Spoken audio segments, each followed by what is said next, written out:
давлату ҳукумати мамлакат ҳанӯз аз солҳои нахустини соҳибистиқлолӣ барои рушди соҳаи тандурустӣ ва ҳифзи иҷтимоии аҳолӣ, танзими фаъолияти соҳа ва таҳкими пойгоҳҳои моддию техникӣ ин самти афзалиятнок ҳамаи тадбирҳои заруриро амалӣ карда истодааст. дар ин давра ислоҳоти сохтори тандурустии мамлакат оғоз шуда то ба имрӯз бо маром идома дорад. дар самти мубориза алайҳи бемории коронавирус ҳамрӯза тадбирҳои фаврӣ ва мақсаднок аз ҷониби давлату ҳукумат пиёда шуда истодааст. барои ба эътидол омадани вазъияти эпидемиологӣ, рафтори масъулиятшиносии шаҳрвандон ва ҳамкории муассири давлат ва мардум дар заминаи эътимоди баланди аҳолӣ ба стратегияи пешгирифтаи президенти ҷумҳурии Тоҷикистон муҳтарам Эмомали Раҳмон нақши ҳалкунанда бозиданд.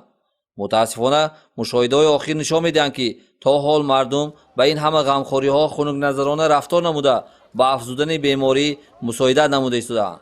дар асоси супориши раиси вилояти суд, раиси ситоди вилоятӣ оид ба пурзур намудани тадбирҳои зидди эпидемиологӣ ва пешгирӣ аз паҳншавии бемории сироятии коронавирус COVID-19 Раҷаббой Аҳмадзода ва нишондодҳои раиси шаҳри Хуҷанд Маъруф Муҳаммадзода дар майдони Регистон ва бозори марказии Панҷшанбе аз ҷониби кормандони маркази назорати давлатии санитарии эпидемиологии шаҳри Хуҷанд бо ҷалби нозирони минтақавии милитсия ҷиҳати риояи қоидаҳои беҳдоштии ҷамъиятӣ рейди назоратӣ гузаронда шуд. маълум гардид, ки то ҳол аксарияти фурӯшандагон ва харидорон қоидаҳои оддии беҳдоштиро риоя намекунанд. бахусус реҷаи ниқобӣ риоя нашуда шаҳрвандон озодона, нотарсона бидуни ниқоб хариду фурӯш мекунанд.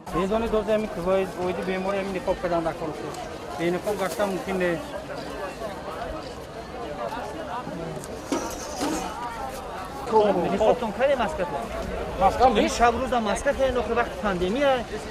دیگران اینا فراموش کردیم. چه رفتو؟ مسکت هم خیلی آخه جان. مسکت اینجا. ممکن نه آخه. ضرور نہیں کوئی آباد ضرور. شما دیستانسی نزدیکی آدم کار کرده. کشت داشت در کار خلاص داره. چاکه نیست آنسپتیکا. چاکه وای کساو وای کو. خلاص چی خلاص؟ خلاص. خلاصی یک وای نیست. ин дар ҳоле аст, ки чунин мавзеъҳо хатарзо буда омили асосии хуруҷи бемориҳои сироятӣ шуда метавонанд. аксарият ниқобҳои гигиении худро дар порухалта, киса ва ҳатто дар зарфҳои чиркӣ нигоҳ медоранд, ки истифодаи он аз нигоҳи беҳдоштӣ тамоман мумкин нест. таъкид гардид, ки тибқи дастури супоришҳои асосгоҳи сулҳу ваҳдати миллӣ, пешвои миллат президенти ҷумҳурии Тоҷикистон муҳтарам Эмомали Раҳмон дар маркази маъмурии вилояти Суғд шаҳри Хуҷанд барои пешгирии интиқоли сирояти беморӣ аз тамоми имкониятҳо истифода карда истодааст. бо назардошти вазъи мавҷуда зикр карда шуд, ки маркази назорати давлатии санитарии эпидемиологии шаҳри Хуҷанд тасмим гирифтааст, ки чунин рейдҳоро мунтазам гузаронад.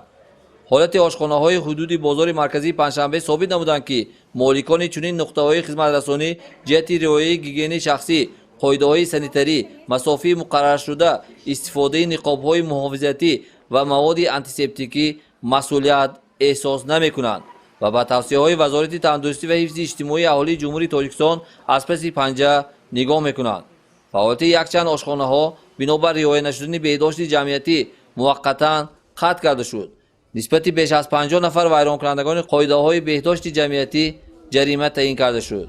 он талаботое ки ҳозир мо талаб кардем вақти беморӣ ва шумо бояд ки иҷро кунед. бе ягон хел давраҳои пешанда мумкин ки ҳеҷ кас шумо гап назанад. инҷа бозор шароити ҳамаи мефаҳмед.